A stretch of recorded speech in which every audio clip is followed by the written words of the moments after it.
हिरवे जग या यूट्यूब चॅनलमध्ये आपलं सहर्ष स्वागत आहे. आज आपण साग या झाडाबद्दल माहिती घेणार आहोत. प्राचीन काळापासून इमारतीसाठी व बांधकामासाठी लागणाऱ्या लाकडासाठी वापरला जाणारा एक महत्त्वाचा वृक्ष. साग हा पानझडी वृक्ष लॅमेसी कुळातील असून त्याचे शास्त्रीय नाव टेकोनाग्रॅडिस आहे.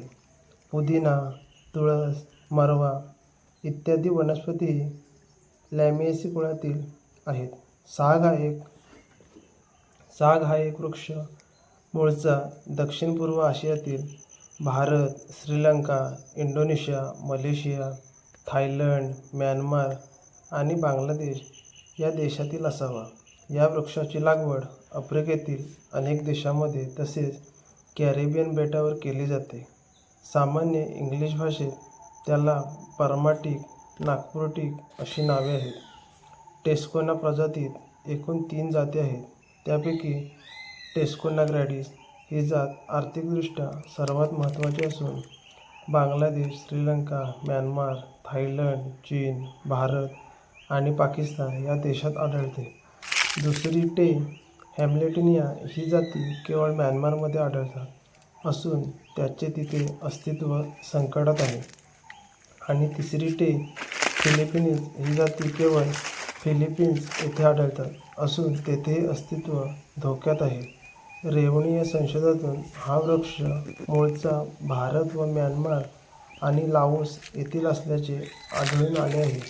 सामान्यपणे फांद्याविरहित, उंच, सरळ खोड आणि त्यावर अर्धवर्तुळाकार पर्णसंभार अशी सागाची ओळख असते. जेथे पाऊस 500 ते 5000 मिली पडतो अशा प्रदेशात हा वृक्ष वाढतो.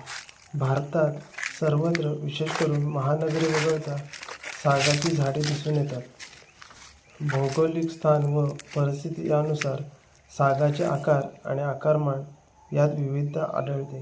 साग हा वृक्ष सुमारे 40 मीटर उंच व सरळ वाढतो. फांद्यांचा रंग राखाडी करडा असतो. जून झालेल्या सागाचे खोड काहीसे फुगणेदार दिसते. तसेच तळाशी काही आधारमुळे दिसतात. पाने साधी, समोरासमोर, रुंद, लंबवर्तुळाकार किंवा व्यस्त अंडाकृती असून 14 ते 45 सेंटीमीटर लांब आणि 8 ते 23 सेंटीमीटर रुंद असून व 2.4 सेंटीमीटर लांब देठाचे जोडलेले असतात. पानाच्या कडा अखंड असतात. शेंड्याकडचे पाने लहान होत जातात व फुलोऱ्यावर छंदासारखे काम करतात. पाने चिवट, खरबरीत परंतु खालच्या बाजूला लवदार असतात. यावर सूक्ष्म लालसर व प्रथितयुक्त ठिपके असून कालांतराने हे काळे पडतात. जून ते ऑगस्ट महिन्यापासून फांद्यांच्या टोकास 25 ते 40 सेंटीमीटर लांब आणि सुमारे 30 सेंटीमीटर रुंद स्तबक फुलोरा पांढरी फुले येतात. फुले लहान, असंख्य, सुगंधी, द्विलिंगी असतात. अनेक फुलांचे वेंद असतात. फुले पूर्व प्रोटेक्स असतात म्हणजे त्यातील परागकोश हे कुंशी पक्व होण्याच्या आधी पक्व होतात आणि फुले उमलतात.